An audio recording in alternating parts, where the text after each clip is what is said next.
Minsan sa may kalayaan tayo'y nagkatagpuan. Wala ka na iba't mo biya. Nga sila na pinuyupad mo. Nga na namian yung ginugupad na sa ila. Nga wala ka na gani kapaligo sa ila. Sila lang pero yung nakapalimod sa imo. Ano ba na mo nagsinantyag na hangpan na rin sa ila? Amoy na pero yung nakapatian ko nga pamagpatalit sa akin yung iloy. Pero inisindihan ko makundin sa galit.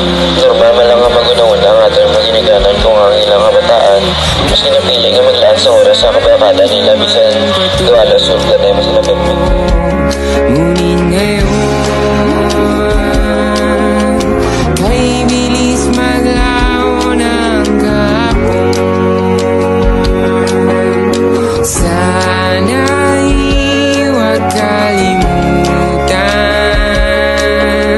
ang ating mga pinagsamahan.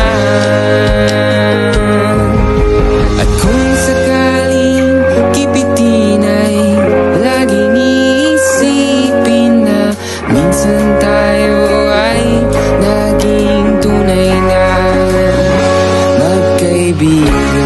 Kumaturan. Hindi nga maabiyan ko, may napon yung contribution sa akin yung apo.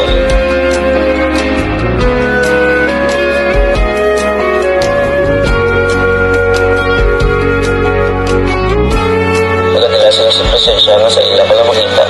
Kulog na kami, dapat di bala maging matutuod kami sa amon yung gilingaw niya wala halo si Gihoya. Yung gusto niya halin sa balimot namon. Kulog na kami matadlaw, mga sekreto nga amon yung sugin sa isang isa.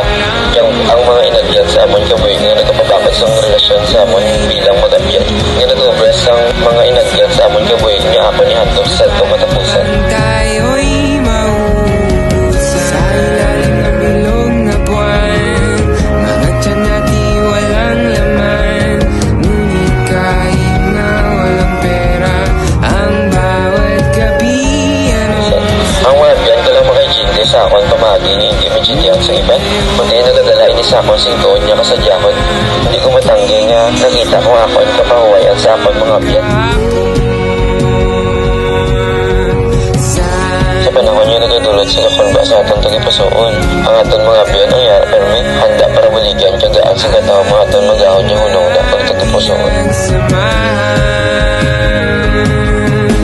At kung sakaling kipitin ay laging iisipin na minsan tayo ay naging tunay na magkaibigan.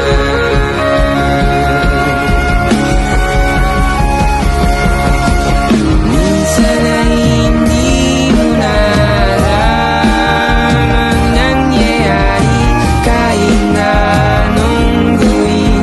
Lahat ng bagay ay mayroong hangganan. Tayo ngayon. Yung pangunang Diyos dun sa barkada, none other than Arlia. Siyempre, mapaperte ko bala. Akong party melons ang timadi full of wheat. Ang babayag arak, siya nasisok, pero may lagtok. Kasantan sing gwapa, pero tamaan man ka sa plata. Si Giselle na niya. Kilahanan datan mo na nga silang kaila, na may samo sing batasan ni Ursula. Paikad yung maging sagad. Meet ko siya, ang best friend si Martista, tungod yung lutaw, pero may yun una somewhere sa tunga. Hari naman si Liana, she got the moves of Queen Pitek, yung may slight lagtik. Siya niyang bida sa chika, nga always on red sa barkada. Hailey sa balota, kiss lagpok ang plataforma. Siya naman si Jillian, maluluyon, tiyag mapaminsaron, tungod siya ang next binimika sa Bilubista. Siyempre mapaulihe pala si Gwen, kausak mo siya ang kapanguna, at risa mo rin bro, ulihe saya.